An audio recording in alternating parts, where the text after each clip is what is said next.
होंगे ऐसे केले, पीले पीले केले खाइए। ये कहकर रोहना हाथों में 4 केले लिए उन्हें सर्कल में जोर जोर से हवा में उछालती हुई करतब दिखाती है, जिसे देखकर आसपास के सारे बच्चे अपने अपने मम्मी पापा से उस औरत के पास जाने की जिद करने लग जाते हैं। पापा, ऐसा तो सर्कस में बॉल से होता है ना, ये आंटी तो केले से कर रही है। चलिए ना पापा, देखते हैं। रोहना एक पतली सी तार पर चलती हुई केलों से करतब दिखाती है। आते जाते सभी लोग बाहर रुककर उसके करतब देखते हैं और वाह वाही करते नहीं थकते। जैसे ही एक आदमी पास आकर उसे पैसे देने लग जाता है, तब वो कहती है, अरे नहीं नहीं साहब, मैं करतब तो बच्चों के मन को बहलाने के लिए करती हूँ। धंधा तो मेरा केले का है। पीछे देखो मेरी रिड्डी, जो भी मेरे केले खाएगा मेरी तरह चुस्त दुरुस्त और तंदुरुस्त हो जाएगा। पता चलता है क्या कि मेरी उम्र 55 की है। अरे पर ऐसे ठंड के मौसम में कोई केला क्यों खाएगा? ये ऐसे वैसे केले नहीं है साहब, ये शरीर में गर्मी देते हैं।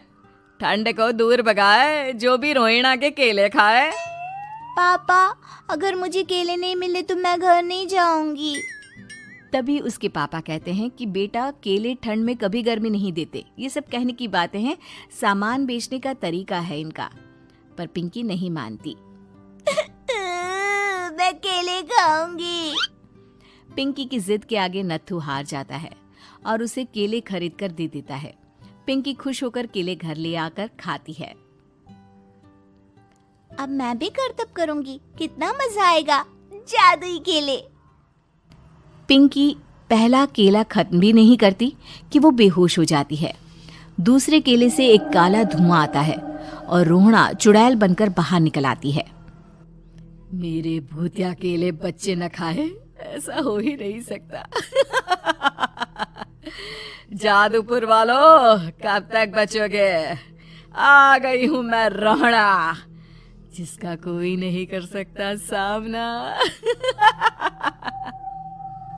रोहना पिंकी को गोद में उठाकर काले धुएं में कहीं गायब हो जाती है। शाम के वक्त नत्थू घर लौटता है और पिंकी को घर में ना पाकर उसकी माँ से कहता है, माँ पिंकी कहाँ है? अरे बेटा, उसे तो तू सुबह करतब दिखाने ले गया था ना, फिर कहाँ वापस आए तुम दोनों? मुझे लगा तू उसे अपने साथ मंडी ले गया होगा। हे भगवान, मेरी बच्ची कहाँ गई? मैं उसे घर ही तो छोड़कर गया था माँ। नत्थू गांव के घर कोने में अपनी बेटी को ढूंढता है, पर उसे वो कहीं नहीं मिलती। परेशान होकर आखिर रो रो कर नत्थू हिम्मत हार कर घर लौट आता है। अगली सुबह रोहना फिर से करतब दिखाने आती है और इस बार पिंकी की तरह रोनी केले खरीद लेता है। 50 रुपए दिए थे पापा ने, सारे पैसों की मैंने केले खरीद लिए हैं। अब मैं भी आंटी की तरह ही करतबबाज बन जाऊंगा।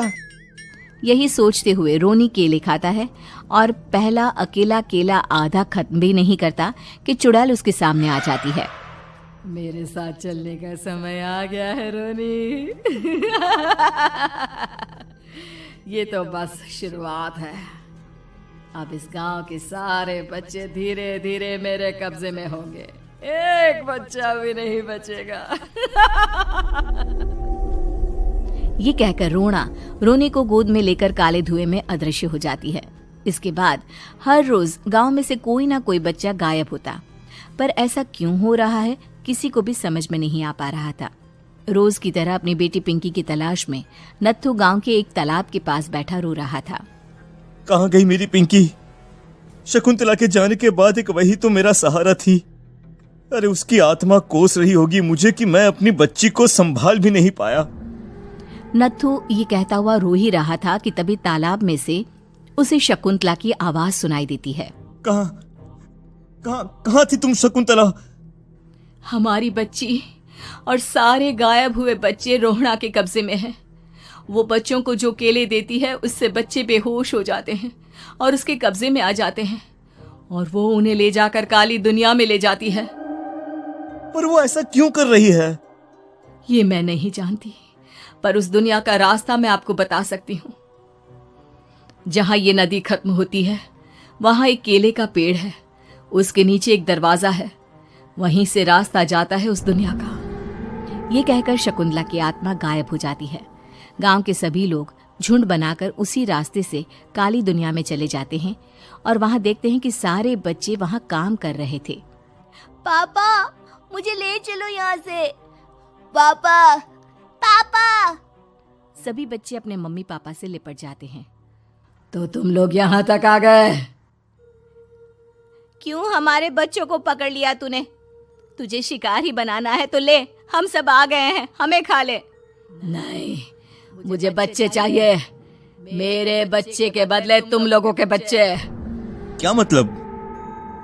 मैं इसी गांव में रहने वाली एक औरत थी।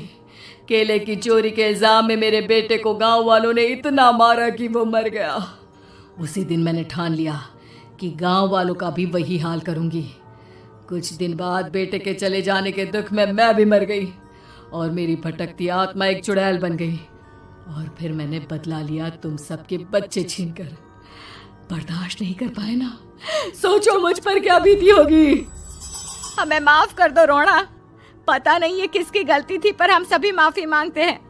हमारी खुशियां लौटा दो, तुम भी तो एक माँ हो। गांव वालों की बात सुनकर रोहना का मन पिघल जाता है और वो बच्चों को छोड़ देती है।